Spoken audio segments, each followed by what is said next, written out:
Welcome to Faith in 5, a weekly video devotional designed to discuss practical spiritual concepts in 5 minutes or less. I'm your host, Mark Vandella. I was lucky enough growing up to have some phenomenal sports coaches. And I was lucky enough that most of those sports coaches were my friends' dads or my dad or even my brother.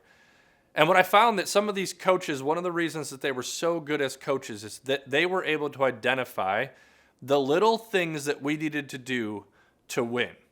Everybody knows that the goal of sports is to win, but how do I know if I'm going to win versus how you're going to win? And they would break that down into little things that we needed to do in order to grow, in order to get better.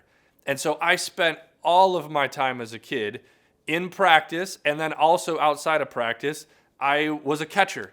And so I knew that if I wanted to get better as a catcher, I needed to practice blocking balls so that there weren't passed balls.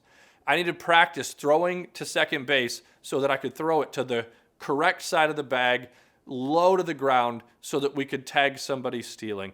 If I wanted to be a better hitter, I needed to spend more time in the batting cage. And it wasn't just swing the bat, swing the bat, swing the bat.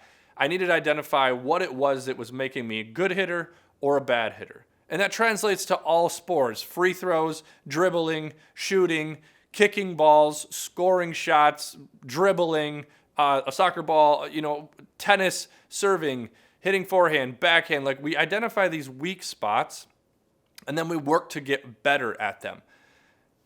If we're being honest, our faith isn't that much different. We're in the middle of our Bring It Home series, where we're trying to figure out, okay, so I go to church.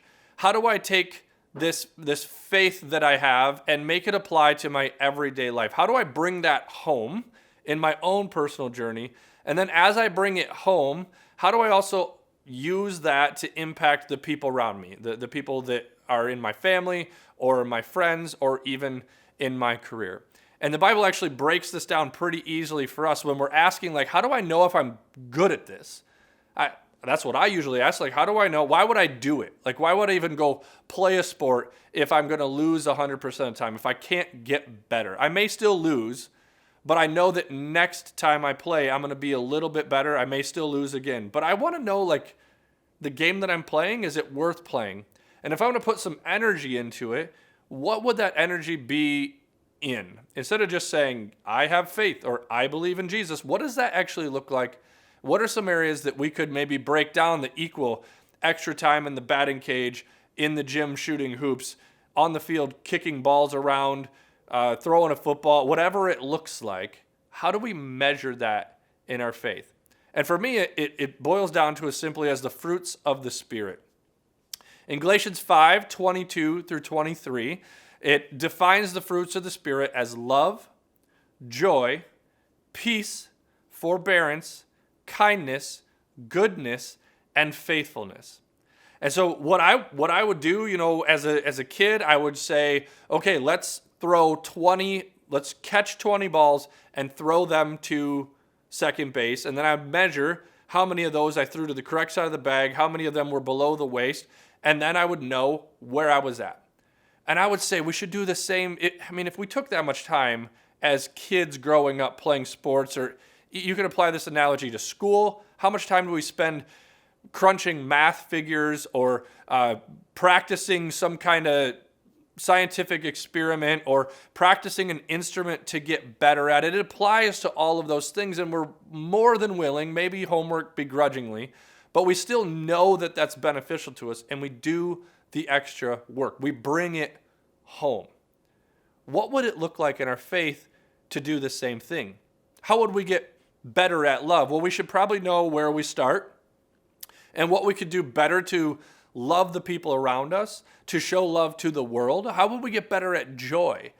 Are we experiencing joy often? Are we focusing on negative? Are we focusing on the gifts that we have? Within each of these, we could define some key things that equal extra free throws, extra serves, a couple extra times trying to shag fly balls or play our instrument, play a harder song rather than the easy song that we have mastered. That's what it takes to grow in our faith. So if this summer, as we wrap up this summer, if you do one thing to finish out the summer, take an examination of where you're at with the fruits of Spirit. fruits of the Spirit and figure out where are you, rate yourself on a simple scale, 1 to 5. Am I experiencing these things, and am I getting better at these things, so that as we hit the fall, and usually life gets a little bit crazier for most people, family or not, things get a little bit crazier come fall. What would it look like if we hit the fall more ready to play this game than we did coming into the summer?